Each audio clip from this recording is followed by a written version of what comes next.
Alrighty, I wanted to introduce myself. My name is Mitchell Stewart. And my name is Stefan Dobrikov, and today we're going to talk about GIS. Mitchell, tell us, what is GIS?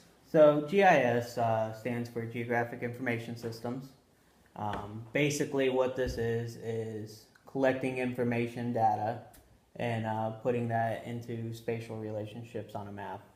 Able to show patterns and connections that you normally wouldn't see with the data that you're looking for by presenting it so that you can easily understand it on a map. Interesting, okay. And we have a little video, right, to show what it is exactly? We do.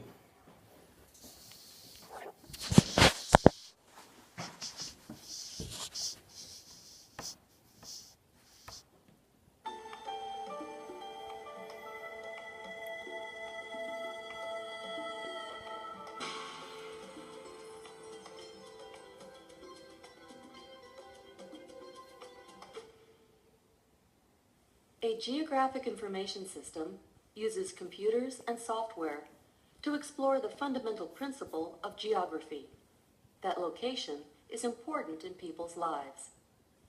GIS is used to inventory, analyze, and manage many aspects of the world.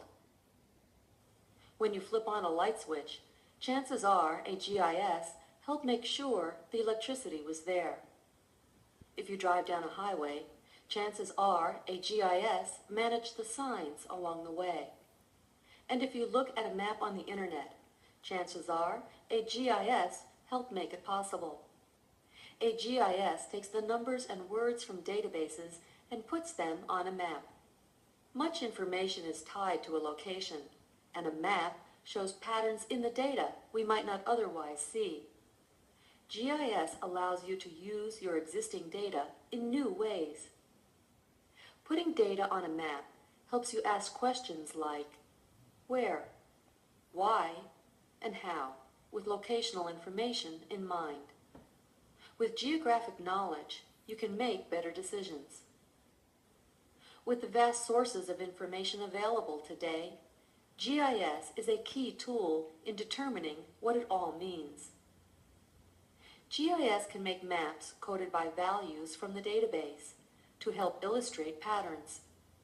For example, to better understand traffic accidents, we might first group collisions by police grid, then as hotspots. Finally, we can show where citations are issued. Another look at the same data can show accident locations over time.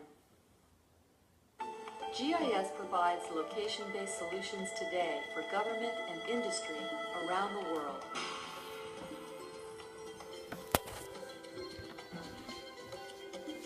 So now that we have a pretty good understanding of what GIS is, let's talk briefly about the history of it. Obviously, there has always been a need for mapping, for people navigating their way. And we actually found this. This is the first map of the world recorded in 550 BC. Take a look. It was pretty funny, their understanding of the world at that time. But as we can see, the point is that even long time before any kind of maps existed, people were interested in what the world looked like, how they can get from place to place and so forth. And the applications today of GIS are numerous, from business to government, warfare, civil government such as cities and so forth, and obviously personal applications.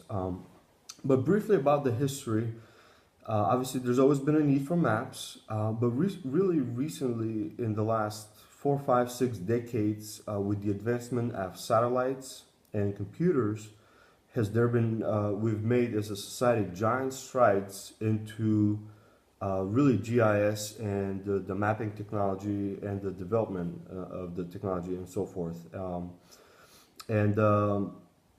We really, especially the last 2 decades, have made even greater improvements. And Mitchell, why don't you tell us a little bit about some of the examples that we see today?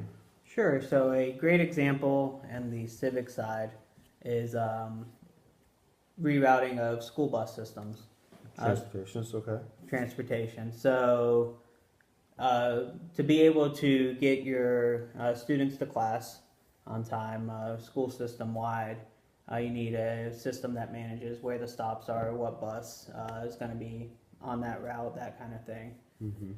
So by taking a look and optimizing these stop locations to make sure all the kids get it there, don't have to walk, half a mile each way, you're able to optimize your budget within the school system, within the county, whoever is operating in charge of the transportation for the school, and being able to make sure that you give great service while still keeping in mind budget consciousness. Okay. Another example that we see also in the civil government application is, for example, I found fighting wildfires. You wouldn't think that fighting wildfires could have anything to do with GIS, but through GIS, they actually found that they can see the patterns of the fire development early on. They could see the heat source, so they can actually pinpoint where the most effective firefighting point should be. They also see the speed of the wind, and that helps them determine where the fire will go from there. And so that helps them fight it faster. And then also, at the end, they can map out all the devastation area, the areas that have been affected, and really help them not only fight it more effective, but then recover also more effective as well. What are some other applications that we see? So taking a look into the business side of things, you can, if you're looking at doing a new business, you have the aspect of mapping out the clientele that you're looking to get, so that way you put yourself in a good location to be competitive and have an advantage within your business. Location, right? Exactly. So if you're looking to target, households within 10 miles driving distance, you can put that in as a criteria. You can look at households that make $100,000 or more a year. Different aspects that are important to your business. You can make sure your location fits what's important to you and your business. Another step into that is if you are located already, you can use GIS to target your market audience. And so that way you're keeping in mind your budget on what you have to spend for the year in marketing, and really going after those people who you want to bring into your store. So that's a great way in the private sector that GIS is effective and a great tool there. Interesting. Okay, that's very interesting. And we see numerous, obviously, applications in the business sector. But another one that we found very interesting is warfare and military mapping. The technology really has been developing since the Gulf War first, but then also, especially with the war on terror, the news stations have been bringing it to us a lot more effectively, and we've been able to see a lot more mapping on TV and so forth. But really, in warfare, in the government, is so interesting because with today's technology, with satellites and with airplanes mapping and so forth, they can pinpoint not only where the enemy is, but it gives them the term called line of sight, where they can route their invasion strategy to where the enemy doesn't see us until the last second, and that gives us an advantage. So pinpointing enemy, helping them find him, and then really with the news stations, we're able to see they're bringing it to us in a lot more sophisticated way. They can show us maps and how we're invading. Before, it used to be just snapshots of people fighting war, where now it's a lot more advanced interpretation of how and where we go and so forth. So that's a really interesting aspect. What are some other applications that we see? Sure. A great example of the warfare and being able to have an idea of what's going on where. Bringing that back home is our local news station.